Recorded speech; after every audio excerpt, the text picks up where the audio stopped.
Welcome to Art Bytes, short encounters with the collection of the Marianna Kistler Beach Museum of Art. I'm Catherine Slodek. I'm the Associate Curator of Education at the museum. And today I want to share a screen print called Hang with you. It's by Kansas-born artist Bernard Joseph Steffen, and it was produced in 1946.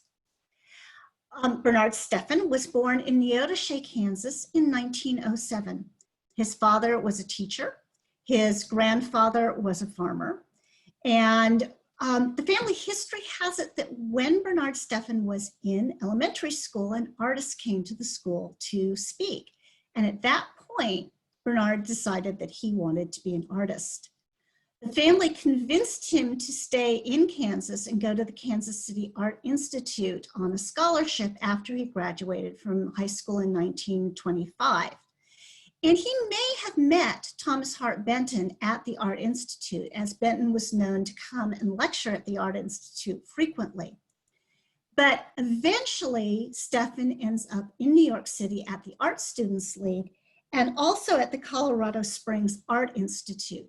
And in both these places, he did study with Thomas Hart Benton, with Boardman Robinson, with Ernest Lawson, and with Stanton MacDonald Wright. And all of these artists had some influence on his work. He became good friends with Benton and then also with fellow classmate Jackson Pollock. By 1935, Steffen was fully ensconced in the art scene in New York City. He was a member of the American Artists Congress, which was a group that promoted government support for artists' unions and also wanted people to paint in a social realist style. He was part of the resettlement administration for the WPA as an artist, and it probably is during that point in time that he is exposed to the silkscreen process, which was being used to produce a lot of the posters.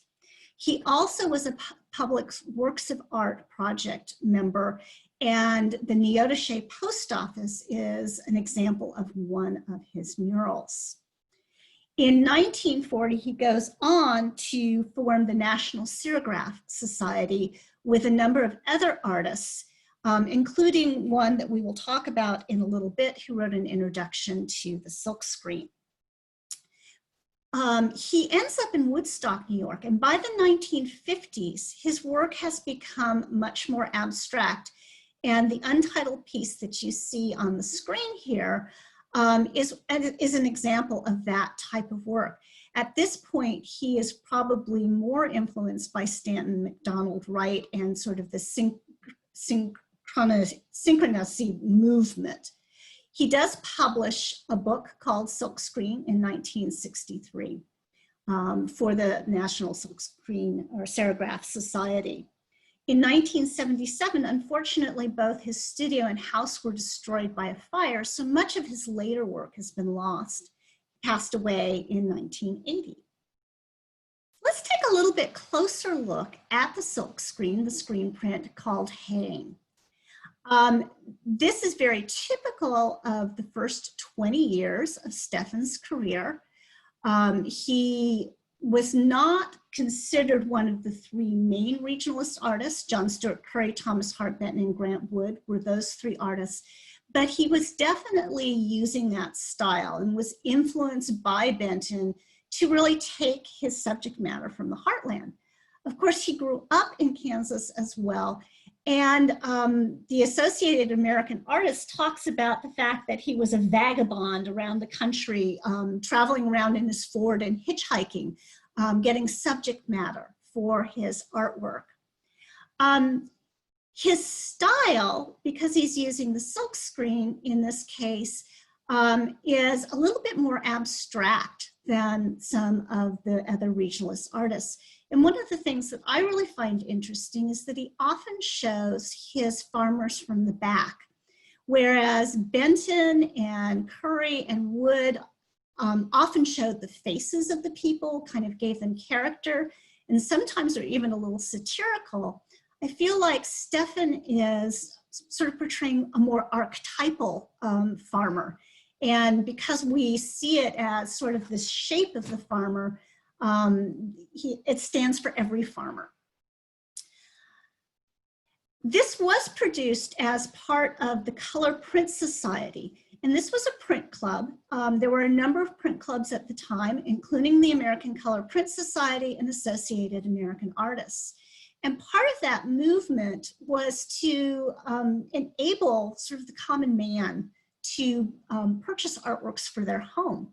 A print was much less expensive than an original painting. And so people could really join these print clubs and sometimes monthly or bi-monthly purchase artworks for their homes. Anthony Vilonis wrote the introduction to Steffen's Hang, and he was a fellow printmaker. They both worked with the WPA and were both founding members of the National Serigraph Society.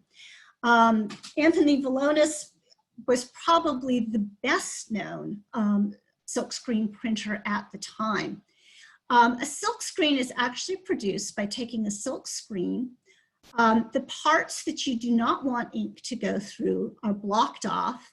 The parts where you do want ink to go through are cut away.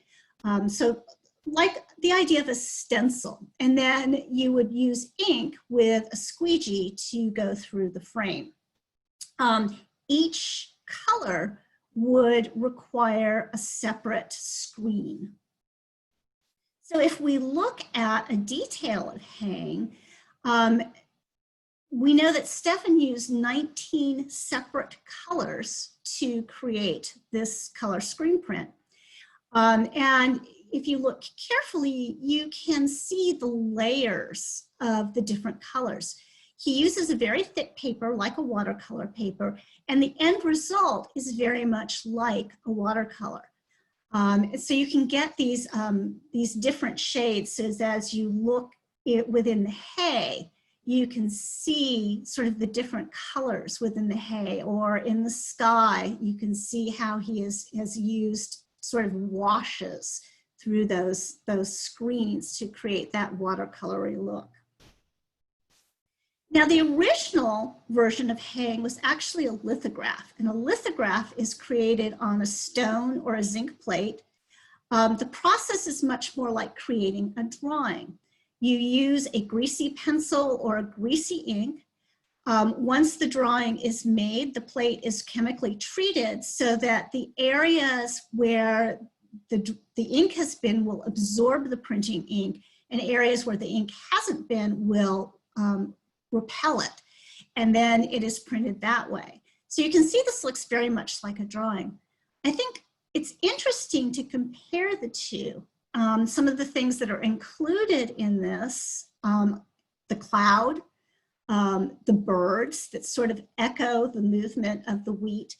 There are only 2 farmers in this, and this second one seems to be in almost a separate spot, as if he's floating on top of that hay that he is using his pitchfork to work with. We do know that the horizontal format was printed probably in 1941 as a color silkscreen as well. And in this case, you can see there are 3 farmers, but they're all in a similar plane. But we do have the birds retained in this version of it. In the vertical version, we have lost the birds. And I think what's interesting here is that the focus is really on the farmers, less on the movement that's going through the whole work, and really focusing on those 3 farmers, especially the 2 in the foreground, and their work as farmers.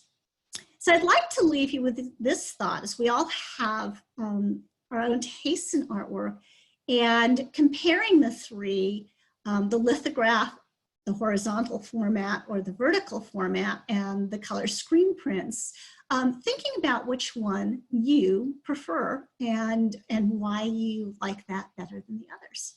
Thank you so much for joining us, and we hope that you will join us next week for another Art Byte. Thank you.